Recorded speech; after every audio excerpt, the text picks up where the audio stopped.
Eu queria convidar você a abrir a sua Bíblia no livro de Gênesis, no capítulo 30, capítulo a partir do qual nós aprenderemos hoje, ouviremos a voz do Senhor.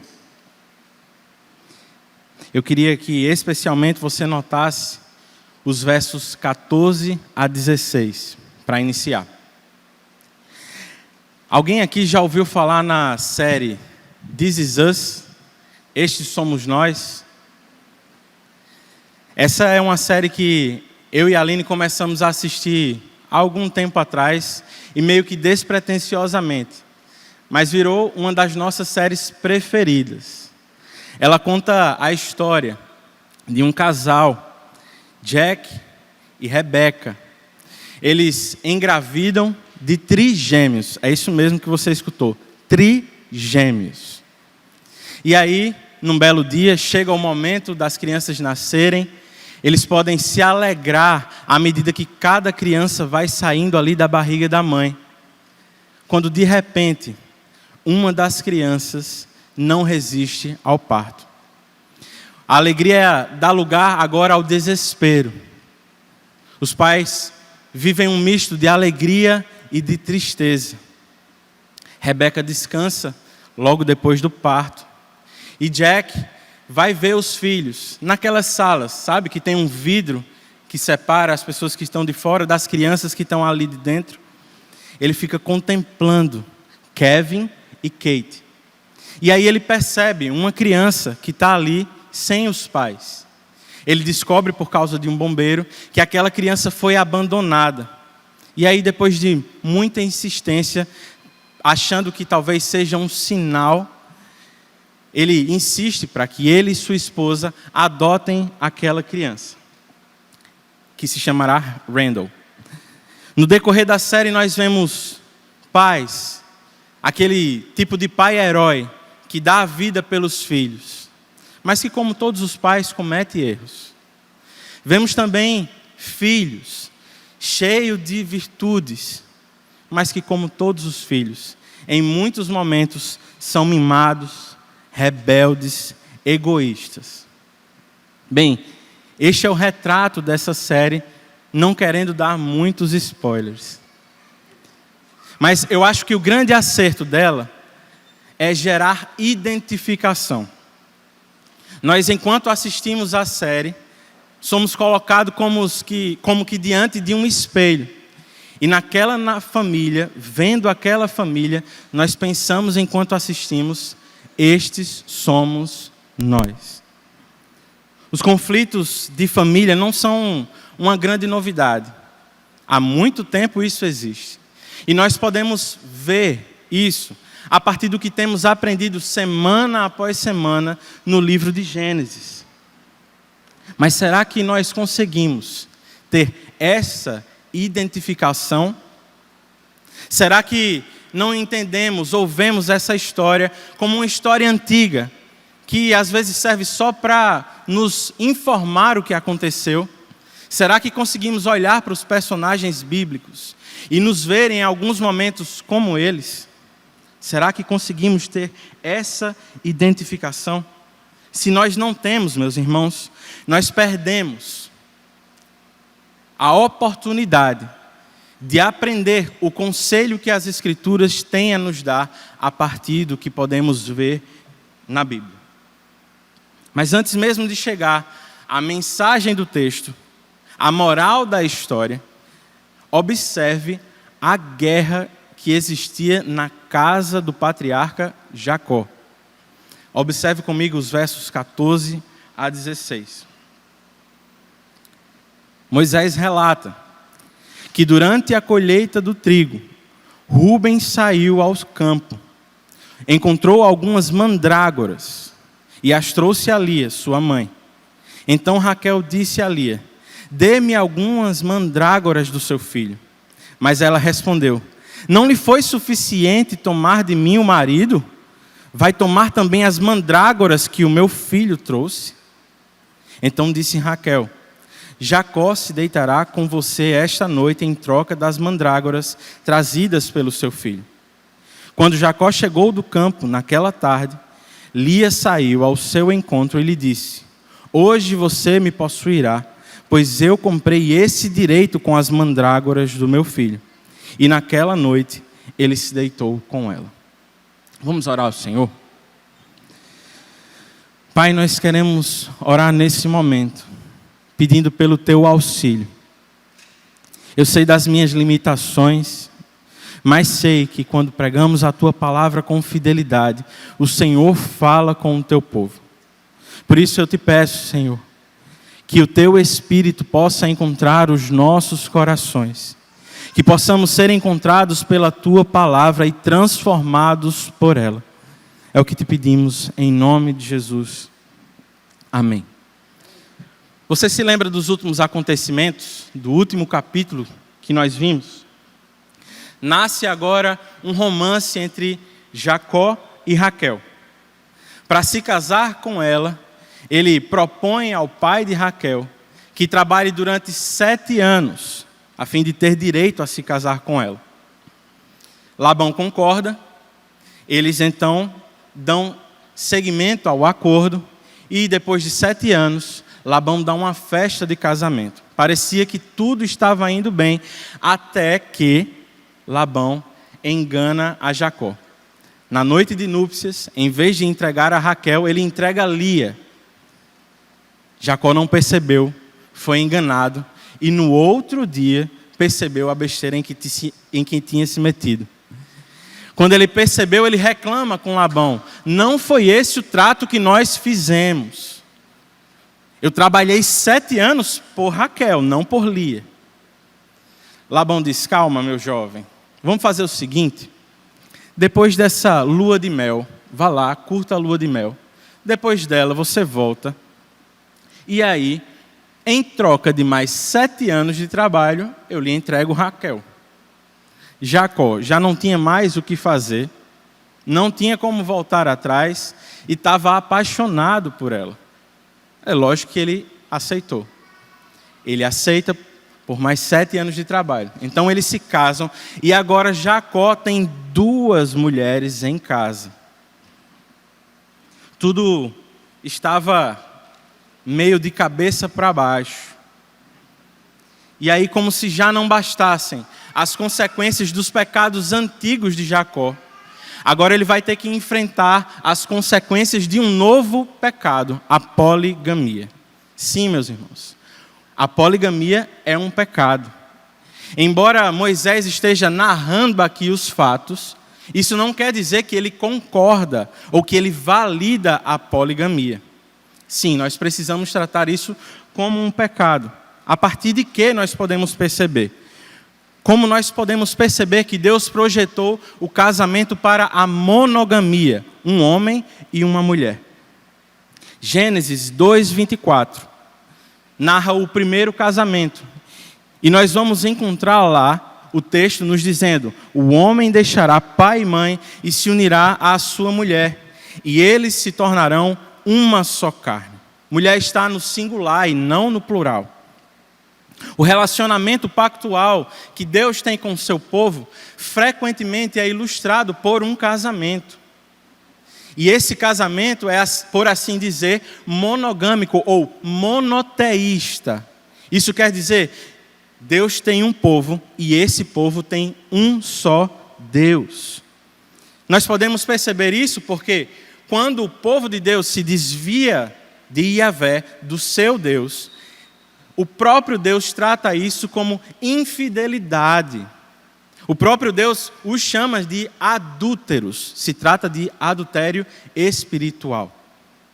Nós podemos ver isso mais claramente no Novo Testamento, quando nós vemos Paulo ensinando aos Efésios: maridos, ame cada um a sua mulher, assim como Cristo amou a igreja e se entregou por ela. Mais uma vez, há um só Deus, há um só povo, há uma mulher que se casa com um homem. Isso progride, e em Apocalipse, mais uma vez, nós veremos Cristo, o noivo, retornando para buscar a sua igreja, a noiva. Portanto, nós podemos concluir, a monogamia é um projeto de Deus. Deus ensinou que homens devem se casar com mulher. O homem deve se casar com uma mulher. E é isso que Timóteo vai ensinar, que Paulo vai ensinar a Timóteo, quando ele diz que os presbíteros devem ter uma só mulher.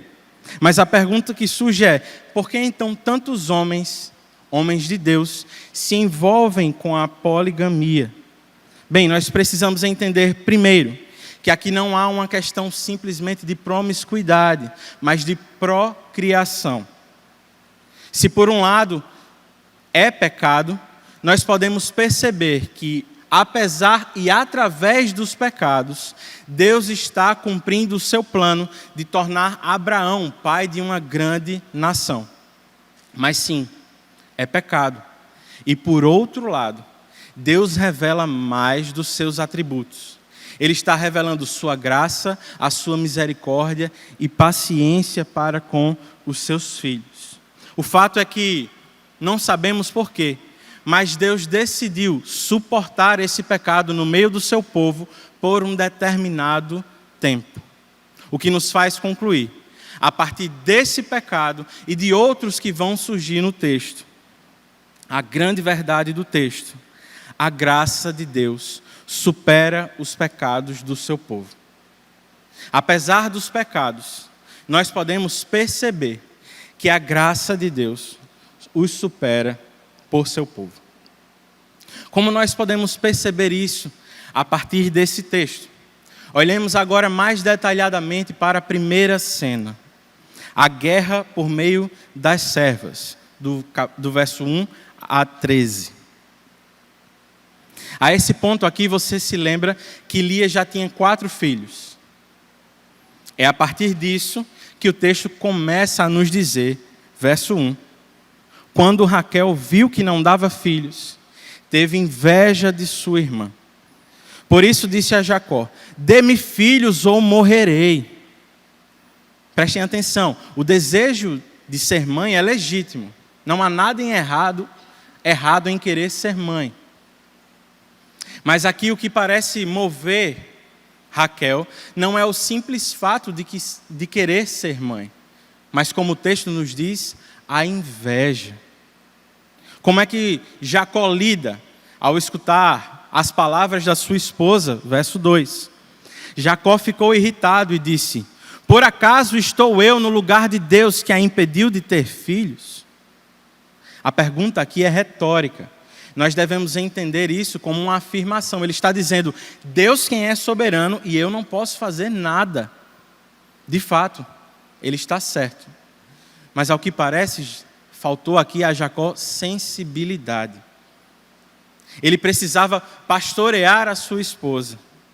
Precisava confrontá-la com a palavra. Mas assim como Raquel transforma um desejo legítimo em pecado, por causa da sua irritação, Jacó tornou uma verdade necessária em intragável. Talvez ela precisasse apenas lembrar de histórias passadas. Jacó poderia lembrar de Sara, num passado não muito distante, que era estéril.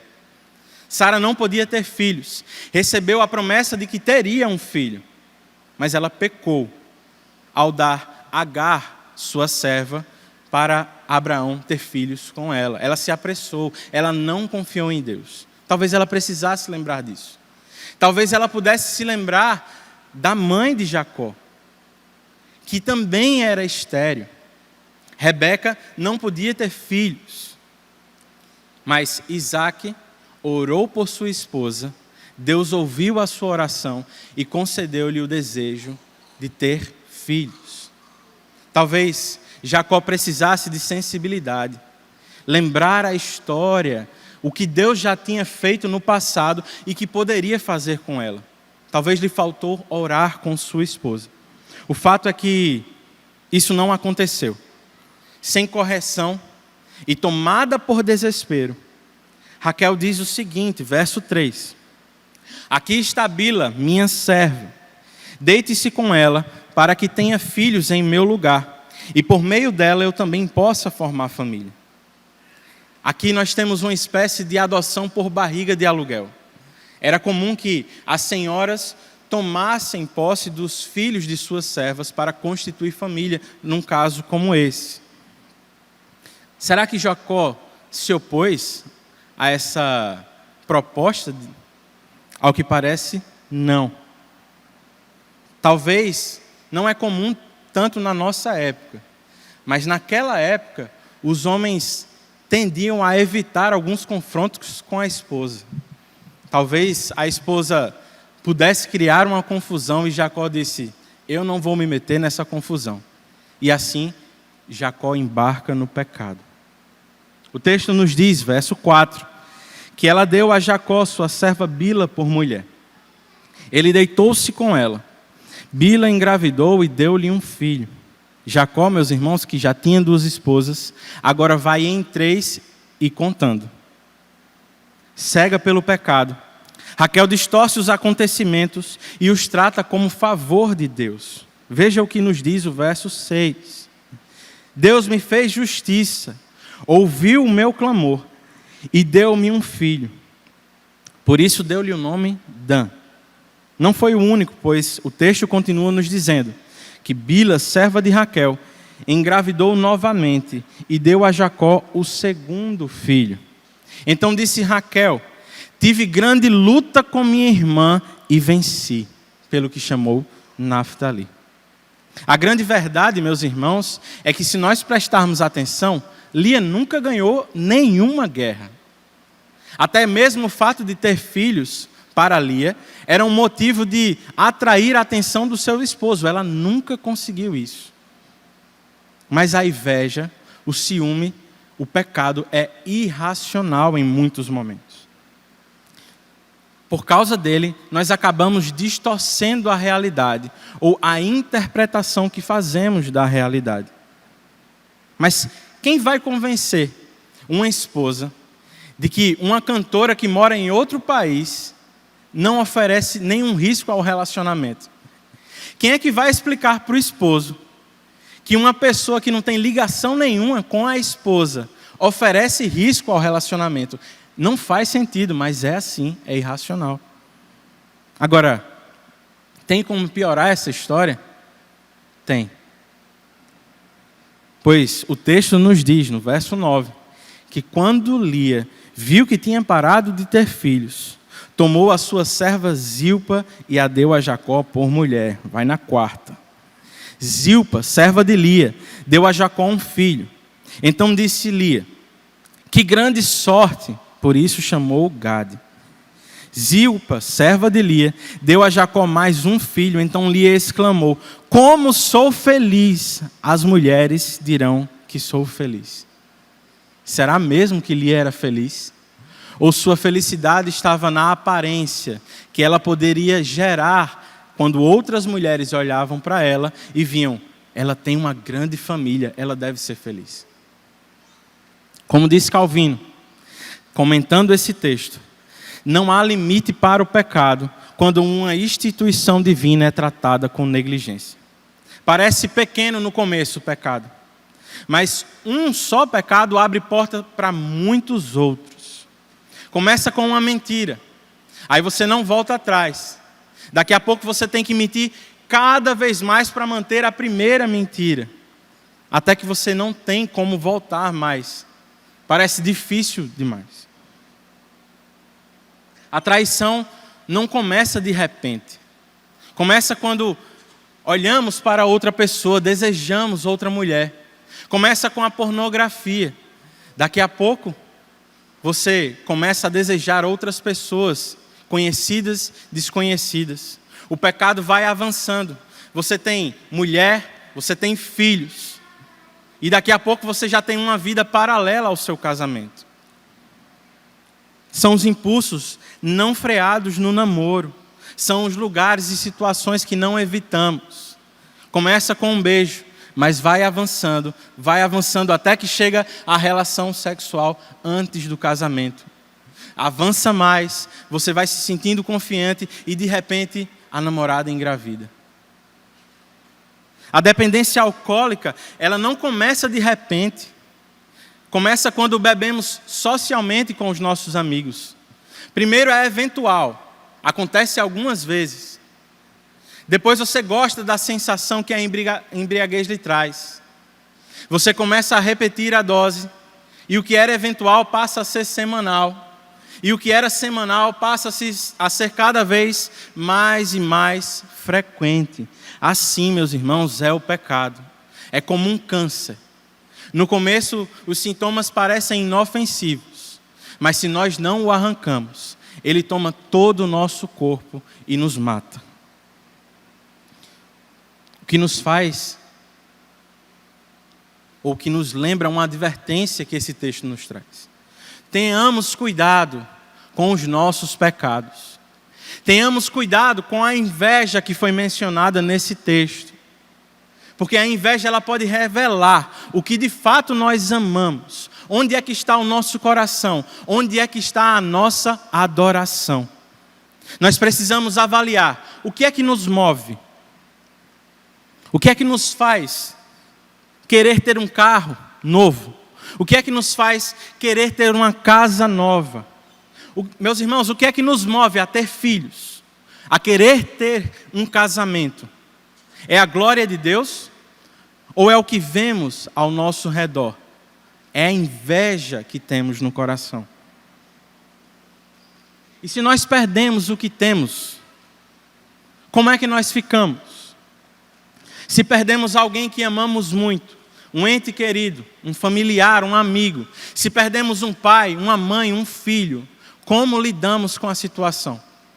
Como lidaríamos se todas as nossas economias investidas numa empresa fossem pelo ralo? Como nós reagiríamos se o dinheiro que investimos numa bolsa de valores virasse pó por causa de uma crise? Aliás, nós deveríamos estranhar se somos bem-sucedidos em nossos pecados. O que a Bíblia nos ensina é que os ímpios prosperam em seus pecados. E isso Deus faz para que eles acumulem mais juízo sobre si. Geralmente, com o povo de Deus acontecem dois caminhos frequentes. Em algumas vezes, em alguns momentos, você pode perceber o seu pecado e desejar sair logo dele. Em outros momentos, você não sai do seu pecado. Você avança nele, não deseja voltar atrás, até que Deus lhe pega no pulo. O seu pecado se torna público. E muitas vezes, podemos nos entristecer com isso. Os efeitos do pecado são devastadores. Mas ainda assim, meus irmãos, essa pode ser a chance que Deus nos dá para nos arrancar do meio do pecado. Pode ser a chance que Ele está nos dando de novamente termos alegria na salvação. Pode ser Deus nos ajudando a ter deleite nele e não no pecado.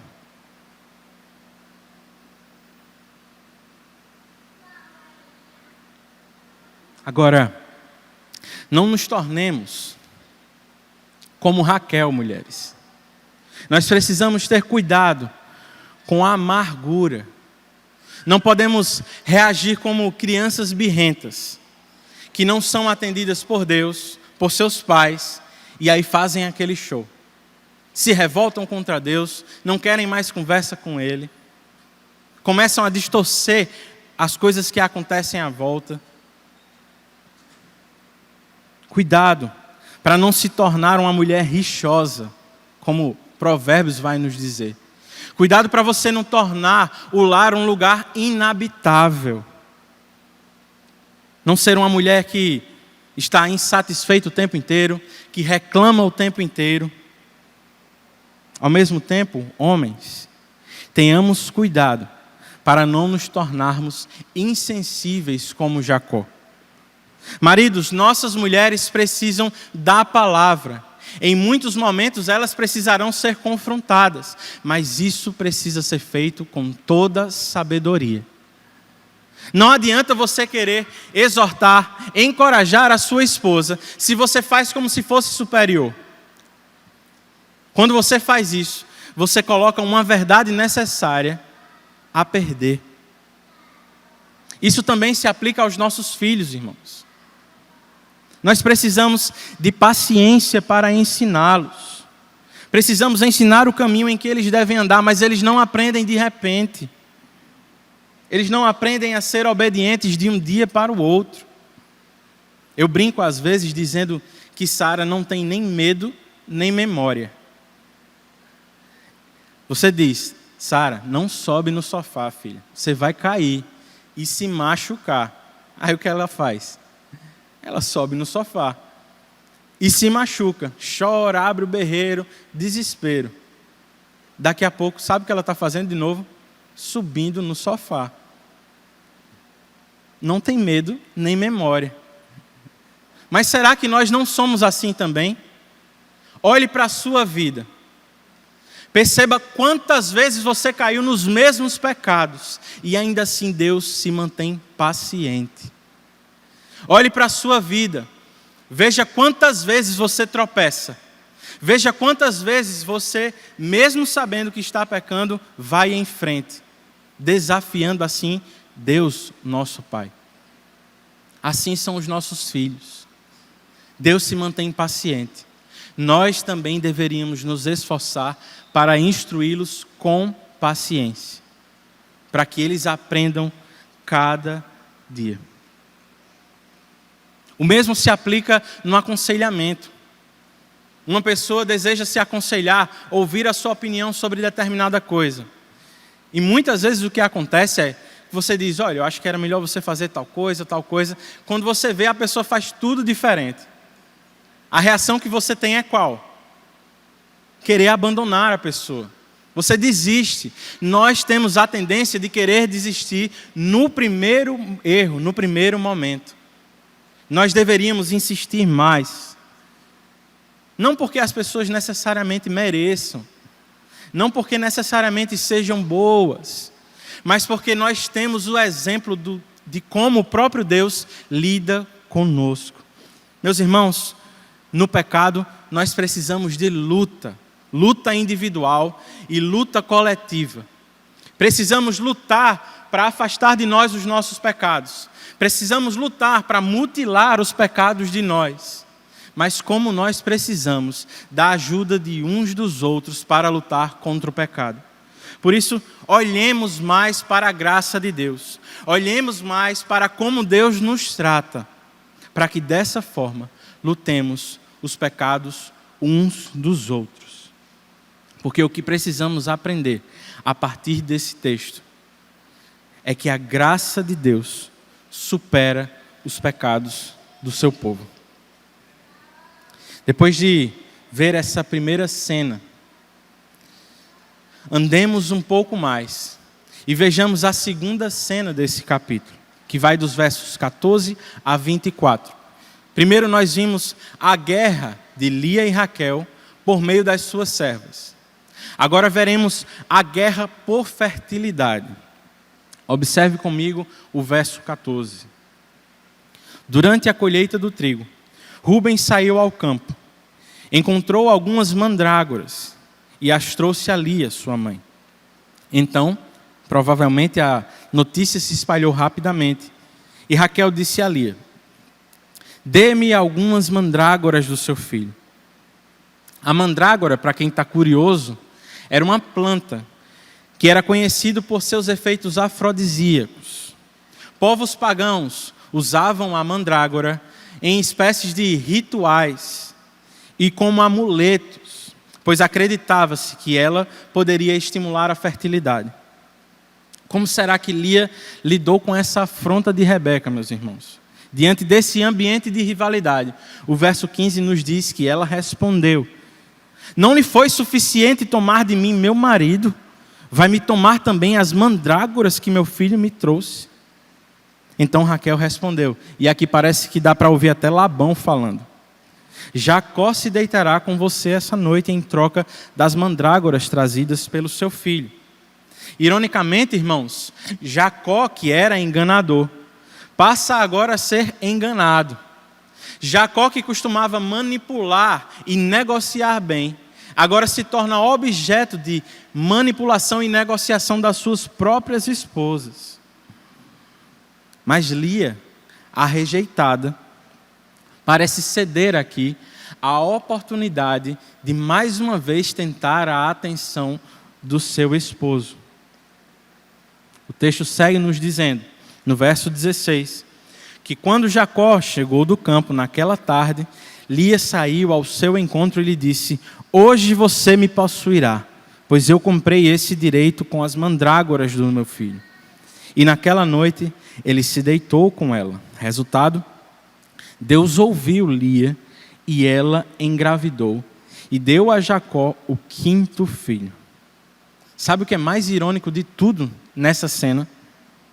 É que depois de tanta briga pelas mandrágoras, engravidou a mulher que não usou as mandrágoras.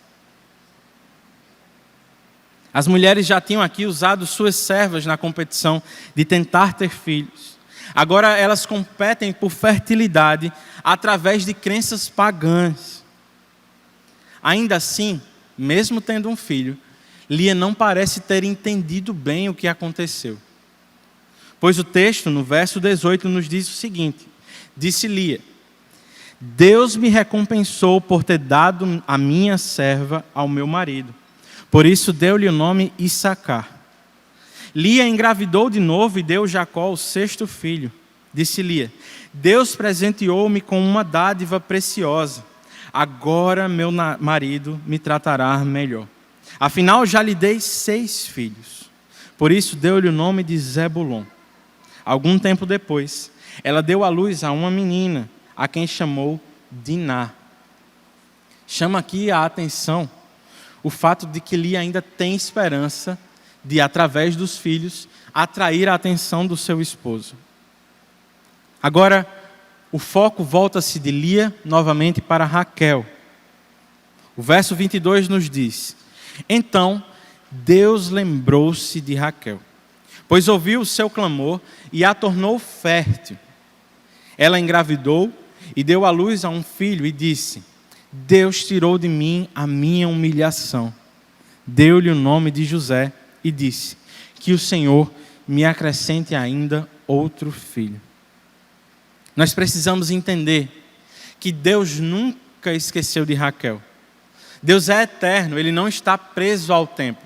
Por isso, para Ele não há passado, não há futuro, tudo é presente, tudo está diante dos seus olhos.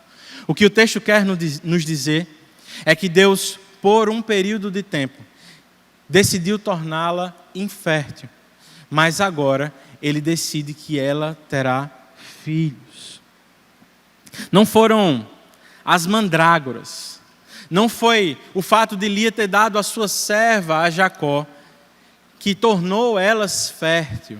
Foi Deus quem ouviu e decidiu que elas se tornariam. Aqui nós não podemos também deixar passar para fechar o assunto da rivalidade que vai se calar por um tempo. Os efeitos nocivos e as consequências da preferência de Jacó por Raquel. Se você parar um pouquinho e prestar atenção, você vai se lembrar que Esaú e Jacó também eram alvos de preferência dos seus pais. Agora, Jacó parece ter absolvido essa conduta e traz para dentro do seu relacionamento no casamento. E como veremos alguns capítulos à frente, Jacó vai estender também isso para a criação dos seus filhos. Você se lembra da dificuldade que Jacó teve com José por causa dos seus filhos? Porque eles tinham ciúme do relacionamento que o pai tinha com José? Pois bem, apesar de todos os pecados, apesar das extensões danosas e consequências que o pecado pode trazer, ainda assim, Deus está fazendo crescer a família do patriarca. Como nós não nos impressionaremos com a graça de Deus, meus irmãos? Eles merecem crescer, eles merecem ter filhos, mesmo aplicando crenças pagãs. O fato é que a graça de Deus supera os pecados do seu povo.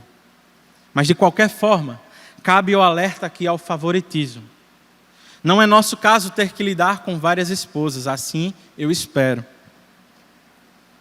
Mas talvez nós precisamos lidar precisemos lidar com o favoritismo com os filhos na criação. Essa história nunca tem desdobramentos saudáveis. Quer você tenha escolhido ter o seu filho num momento específico, quer você tenha se preparado para isso, quer tenha vindo num momento que aparentemente foi inadequado, o fato é que Deus é quem nos dá filhos e eles são bênçãos. Foi o Senhor quem nos deu eles, com personalidades, jeitos diferentes.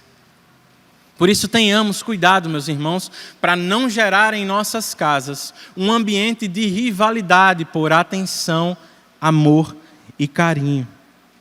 Na criação dos nossos filhos, quando menos imaginamos, reproduzimos até o que não gostaríamos dos nossos pais. Não é assim? Antes de se casar, você pensa: isso aqui eu não quero do meu pai, da minha mãe, isso aqui eu também não quero, isso aqui eu quero, isso aqui eu gosto. Mas quando nós, de repente, estamos ali no dia a dia, nos vemos fazendo as mesmas coisas que não gostaríamos. Ainda assim, não adianta colocar a culpa somente na nossa criação. Precisamos de responsabilidade. Nós precisamos buscar por mudança. Precisamos crescer. Agora, outro cuidado que nós precisamos ter é como estamos enxergando a realidade, ou como estamos interpretando a realidade. Sabe por quê, meus irmãos? O pecado ele tem um efeito ruim, que é o de distorcer o que nós vemos. O pecado embaça a nossa visão, nos faz ver diferente do que realmente está acontecendo. É por causa do pecado que Lia acha que foi recompensada por ter dado sua serva a Jacó. É por causa do pecado que Raquel acha que pode engravidar por meio das mandrágoras. É por causa do pecado que Israel chega ao ponto de achar que a escravidão no Egito é melhor do que a liberdade no deserto.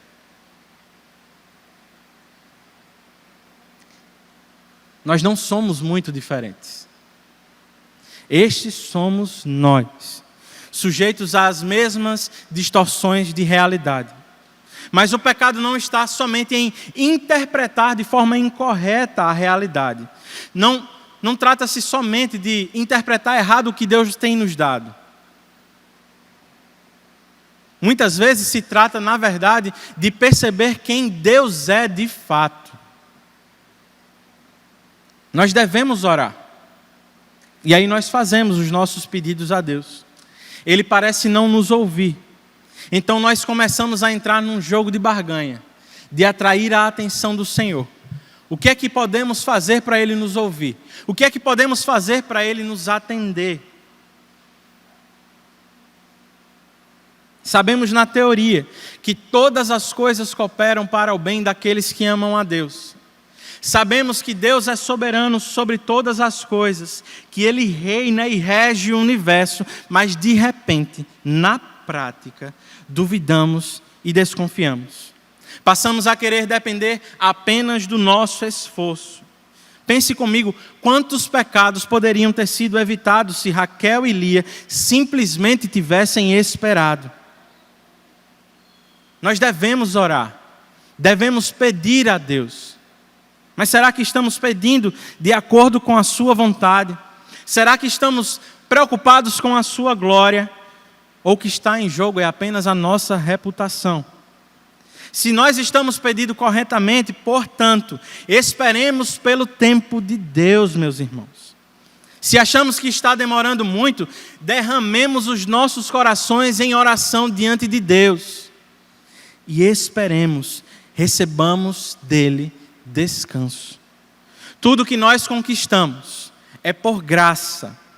Nada do que temos por causa das nossas próprias forças, pelo que fizemos, pelo nosso mérito, pela meritocracia. Tudo que temos é por graça. Nós precisamos descansar naquele que é doador de toda boa dádiva. Nossa confiança não deve estar no nosso trabalho, não deve estar na nossa capacidade intelectual. Nossa confiança deve estar em Deus. E como salmista, nós deveríamos dizer: uns confiam em carros, outros confiam em cavalos. Uns confiam em tanques de guerra, outros confiam em armas nucleares, em políticos, em si mesmo. Nós confiamos em Deus, o nosso Senhor. Por isso, esperemos no nosso Pai gracioso. Nas duas primeiras cenas, nós vimos a guerra por meio das servas, a guerra por fertilidade, e agora, uma terceira cena, a guerra por liberdade, que vai dos versos 25 a 43.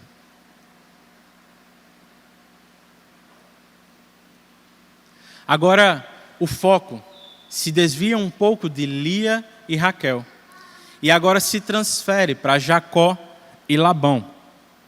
O texto nos diz, no verso 25: depois que Raquel deu à luz José, Jacó disse a Labão: deixe-me voltar para minha terra natal.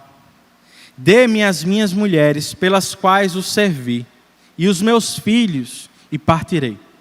Você bem sabe o quanto trabalhei para você. Mas Labão lhe disse: se mereço consideração, peço-lhe que fique, pois por meio de adivinhação descobri que o Senhor me abençoou por sua causa. E acrescentou: diga o seu salário e eu lhe pagarei. Jacó aqui não mencionou salário, mas é difícil de imaginar que ele sairia depois de tantos anos com as mãos abanando. Depois de tudo que ele viveu, Labão aqui está novamente tentando manipular a situação. Você percebeu? Foi assim quando ele deu Lia no lugar de Raquel. E é o que ele está tentando fazer agora. Tentando manter Jacó preso em suas mãos. Ele chega a dizer que foi por adivinhação que ele descobriu que estava sendo abençoado por causa de Jacó. Mas na verdade o que nós precisamos observar aqui é que, embora Labão seja um ímpio, o crescimento que ele teve era visível aos olhos de todos. Labão poderia ver sem adivinhação, Jacó poderia ver, e todos os que estavam ao redor. Jacó parece ter percebido que enquanto estivesse com Labão, ele sempre seria enrolado. Ele não teria como cuidar da sua própria família como deveria. É o que fica claro no verso 29, quando Jacó responde: você sabe quanto trabalhei para você e como os seus rebanhos cresceram sob os meus cuidados. O pouco que você possuía antes da minha chegada aumentou muito, pois o Senhor o abençoou depois que vim para cá. Contudo, quando eu farei algo em favor da minha própria família? Então Labão perguntou: o que você quer que lhe dê? Não me dê coisa alguma, respondeu Jacó. Voltarei ao cuidar dos seus rebanhos, se você concordar com o seguinte: hoje passarei por todos os seus rebanhos e tirarei do meio deles todas as ovelhas salpicadas e pintadas, todos os cordeiros pretos e todas as cabras pintadas e salpicadas. Eles serão o meu salário. E a minha honestidade dará testemunho de mim no futuro, toda vez que você resolver verificar o meu salário. Se estiver em meu poder alguma cabra que não seja salpicada ou pintada, e algum cordeiro que não seja preto, poderá considerá-los roubados. Jacó agora parece ter desistido da ideia de ir embora, pelo menos com o consentimento de Labão. Talvez ele tenha notado que Labão não ia lhe dar nada para sair. Ele ia sair sem nada mesmo, se quisesse. Nesse caso, parece mais prudente esperar um pouco. Quem sabe Jacó estava pensando aqui em, depois de ter um salário, mais uma vez fazer uma tentativa de sair com o consentimento de Labão. Quem sabe Jacó também já não estava maquinando uma fuga, tendo alguns bens, tendo um bom dinheiro, fugir das terras de Labão. Nós não sabemos ao certo o que se passava na cabeça de Jacó.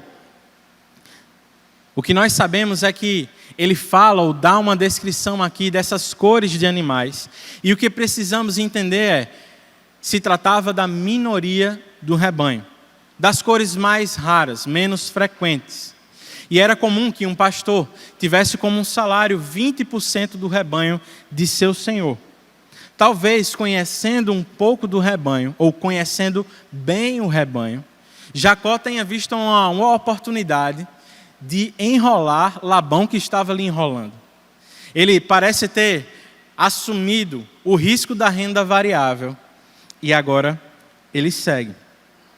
Labão, enrolão que só ele, por sua vez decidiu ou viu uma nova oportunidade de tirar vantagem de Jacó. Rapidamente Labão respondeu, verso 34. De acordo, seja como você disse. Naquele mesmo dia, Labão separou os animais descritos nas cores de Jacó e os colocou sob os cuidados dos seus filhos. Afastou-se então de Jacó a distância equivalente a 3 dias de viagem, e Jacó continuou a apacentar o resto dos rebanhos de Labão. De forma resumida, antes que Jacó tomasse posse do seu salário, Labão mais uma vez enrola ele, tira todos os animais que estavam descritos por Jacó e dá a seus filhos, obrigando Jacó agora a começar do zero. Mesmo que Jacó quisesse sair, teoricamente, na cabeça de Labão, ele teria que passar mais tempo agora trabalhando para conseguir alguma coisa. O meu sogro é como se fosse um pai para mim, viu? Mas Deus livre vocês de ter um sogro como Labão. Diante dessa desvantagem, Jacó agora monta uma estratégia. Verso 37. Ele pegou galhos verdes de estoraque, amendoeira e plátano, e neles fez listas brancas, descascando parcialmente e expondo assim a parte branca interna dos galhos. Depois fixou os galhos descascados junto aos bebedouros, na frente dos rebanhos, no lugar onde costumavam beber água. Na época do cio, os rebanhos vinham beber e se acasalavam diante dos galhos, e geravam assim filhotes listrados, salpicados e pintados. Jacó separava os filhotes do rebanho dos demais, e fazia com que estes ficassem juntos dos animais listrados e pretos de Labão. Assim, ele foi formando o próprio rebanho, que separou do de Labão. É possível, meus irmãos, que Labão já tenha mudado aqui o acordo salarial inicial de Jacó. Você se lembra que os animais que eram raros já estavam nas mãos dos filhos de Labão, que ele já tinha separado, mas agora o texto nos diz que animais com essa descrição estavam sob posse de Jacó, mas eram de Labão. Como nós veremos no capítulo 31, Labão provavelmente mudou o salário de Jacó. O texto segue nos dizendo, verso 41. Toda vez que as fêmeas mais fortes estavam no cio, Jacó colocava os galhos nos bebedouros, em frente dos animais, para que acasalassem perto dos galhos. Mas se os animais eram fracos, não os colocava ali. Desse modo, os animais mais fracos ficavam para Labão, e os mais fortes para Jacó. Assim, o homem ficou extremamente rico, tornando-se dono de grandes rebanhos, e de servos e servos, camelos e jumentos. Para você parece apenas uma técnica de reprodução assistida e seletiva? Ou você também achou meio estranha essa ideia dos galhos listrados?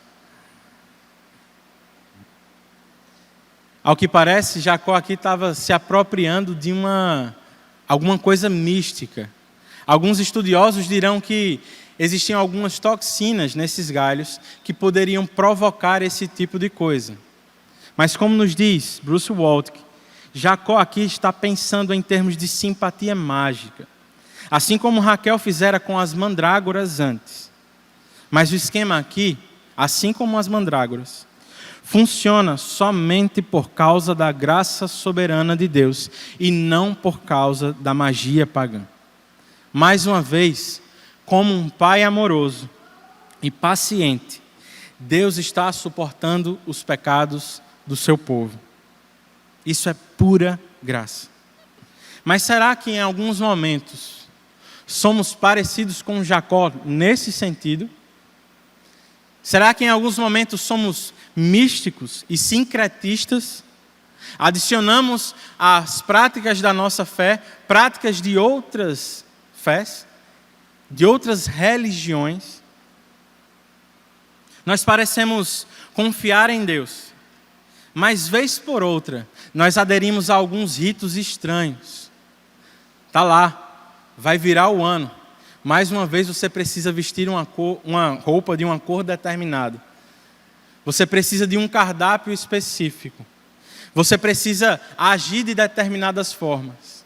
E aqui eu não estou falando de tradição familiar, de hábitos. Eu estou falando em acreditar que estes hábitos podem ter efeitos sobre o nosso futuro. Misticismo. Sabe uma coisa que voltou à moda, mas que eu acho muito estranho? É crente que acredita em signo, horóscopo. É estranho, né? Tá aí uma coisa que eu não vou entender nunca. Você conhecer o poder do Deus revelado nas Escrituras, crer que Ele é soberano, que Ele rege o universo, e ao mesmo tempo, você crê que por acaso, a organização de astros, no dia do seu nascimento, pode influenciar em características da sua vida, pode influenciar na sua personalidade, pode influenciar nos acontecimentos da sua vida. Meu irmão, é absolutamente incompatível. E pior, sabe como? Se essa mesma pessoa que acredita nessas coisas, não acredita em predestinação, acredita que os astros organizados de determinada forma influenciam na sua vida, mas não acreditam que o Deus Todo-Poderoso escolhe para si um povo.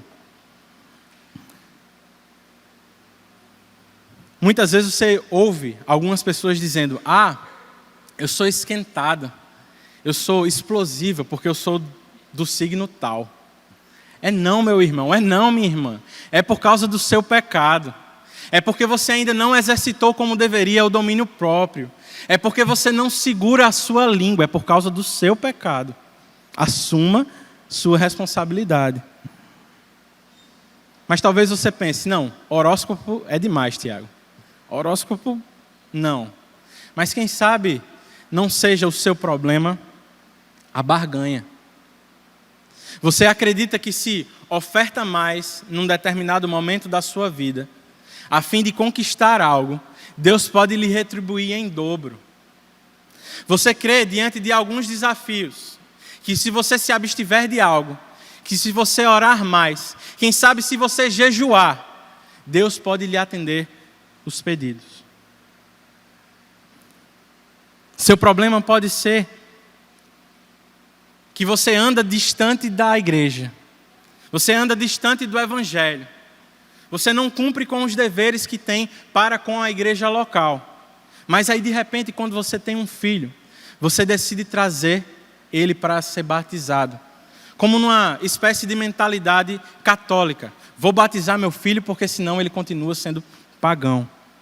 Meus irmãos, tudo isso é misticismo pagão. Não é assim que as coisas funcionam com o Deus verdadeiro, com o nosso Deus. Meus irmãos, Ele é independente, Ele é autossuficiente e soberano. Ele não precisa de nós. Ele tem poder para realizar o que quer na hora que quer. Ele não cabe na minha e na sua mão. Ele não cede à nossa manipulação. Tudo que nós conseguimos porque Deus nos concede por graça. Não é por causa das nossas simpatias e mandingas. É por causa de Deus, meus irmãos. É por causa da graça que Lia e Raquel tiveram filhos. É por causa da graça que Jacó prosperou. É por causa da graça que estamos onde estamos hoje. O fato de ter dado certo não anula a questão de ser pecado. Lembre-se, nós somos o povo de Deus. E por isso, em muitos momentos, Deus está sendo paciente em nos lapidar e em trabalhar as nossas vidas. Ainda assim, nenhuma fraude, nenhum Labão pode interromper o cumprimento dos planos de Deus. Ele continua com sua providência em ação e em nada é atrapalhado. Ele não é movido pela oferta que eu e você podemos fazer. Nós nunca conseguiríamos o favor de Deus por nossa própria oferta. A oferta que nós precisamos foi dada na pessoa bendita do Filho de Deus, Cristo Jesus. Para isso ele não cumpriu uma espécie de ritual místico apenas. Cristo veio ao mundo, encarnou e obedeceu a lei perfeitamente. Foi ele o cumprimento das profecias dadas aos profetas no Antigo Testamento. Ele viveu a vida perfeita como um cordeiro e na cruz do Calvário ele nos substituiu. Ele não fez isso porque merecíamos. Ele não fez isso porque éramos um povo grande. Ele fez isso por graça, meus irmãos. É por causa da sua graça que ele supera os nossos pecados. O fato que nós precisamos entender é que Deus decidiu nos amar. Ele decidiu assumir a nossa dívida, a dívida que os nossos pecados causaram. O próprio Cristo assumiu a ira de Deus no nosso lugar. E por causa do seu sacrifício, nós recebemos a herança que era dele. É por causa da graça, meus irmãos, que os nossos pecados não são contabilizados. Bem, estes somos nós. Em alguns momentos, parecidos com os personagens das séries. Em alguns momentos, parecidos com Jacó, Rebeca, Lia ou Labão. Em alguns momentos, por causa das virtudes, em muitos outros, por causa dos nossos defeitos. A grande questão não é simplesmente com quem nos identificamos. A questão que importa realmente aqui é a vida eterna, em quem estamos representados. Nós estamos representados em Adão, aquele que falhou no cumprimento da lei, ou estamos representados em Jesus, aquele que a cumpriu perfeitamente. Paulo, escrevendo aos Romanos, no capítulo 5, vai nos dizer que, assim como o pecado entrou por meio de um só homem, Adão, e por ele a morte, por meio de Cristo nos foi dada a incomparável dádiva da salvação. Meus irmãos, nele nós somos justificados e por sua obra salvífica temos paz com Deus.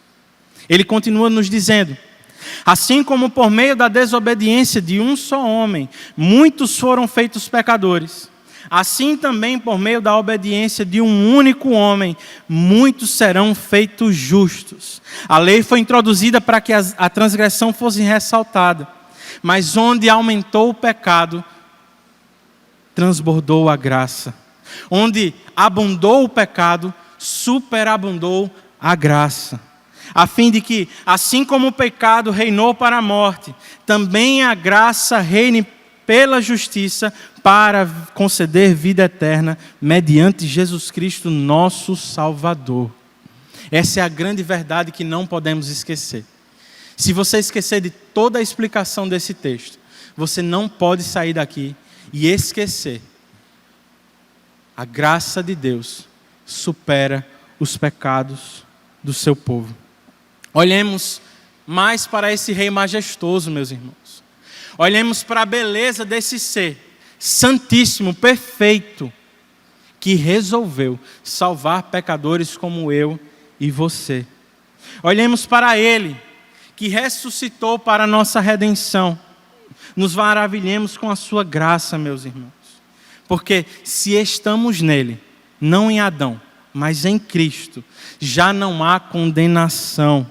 Nada desse mundo, nada, absolutamente nada, pode nos separar do amor de Deus que está em Cristo Jesus e por causa dele em nós. Ainda assim, não há vantagem nenhuma em pecar. Não é porque Deus é gracioso conosco que nós desejaremos continuar no pecado. Por isso, além de nos maravilhar com a graça, eu acredito que uma boa pedida seja olhar para dentro de nós e nesse momento nos humilharmos diante dele por causa dos nossos pecados. Nos colocar em contrição, em profundo arrependimento e vergonha pelos nossos pecados em relação a Deus.